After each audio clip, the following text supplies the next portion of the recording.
তোমার সাথে মন ভরে কথা বলবো বলে আমি কতকাল ধৈর্যের বাঁধ নির্মাণ করছি হৃদয়ে। ক্রমশ বাড়ছে তোমাকে দেখার অসুখ, অথচ আমার অপেক্ষা ফুরায় না। তোমাকে দু চোখ পরে দেখবো বলে আমি দিন হিসেব করি, দিন চলে গিয়ে মাস চলে আসে, মাস পেরিয়ে বছর, আমার আর অপেক্ষা ফুরায় না। আমার ধৈর্য শক্তি কম, অপেক্ষায় থাকতে আমার ভীষণ কষ্ট হয়, অথচ তোমাকে ভালোবেসে আমি ধৈর্যের পরীক্ষা দিচ্ছি। অপেক্ষায় ঢের বেশি যন্ত্রণা হলেও আমি আজকাল অপেক্ষা করতে জানি। চারিদিকে দুঃখ পেয়ে আমি নীরব থাকি, তীব্র হতাশায় আমি দাঁতে দাঁত কামড়ে চুপ থাকি। মন খারাপের দিনে আমি নিজেকে ভীষণ ব্যস্ত রাখি। ভালোবাসা আমায় ধৈর্যশীল করেছে, শিখিয়েছে আদিম জাতি মানুষের সেই ধৈর্য ধরার কৌশল। তবুও আমি মাঝে মধ্যে হাঁপিয়ে উঠি।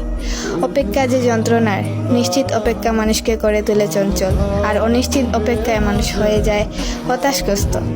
বয়স ফুরায়, সময় ফুরায়, সবুজ পাতা ঝরে পড়ে, তার যৌবনও ফুরিয়ে যায়, অথচ দেখো আমার অপেক্ষা ফুরায় না।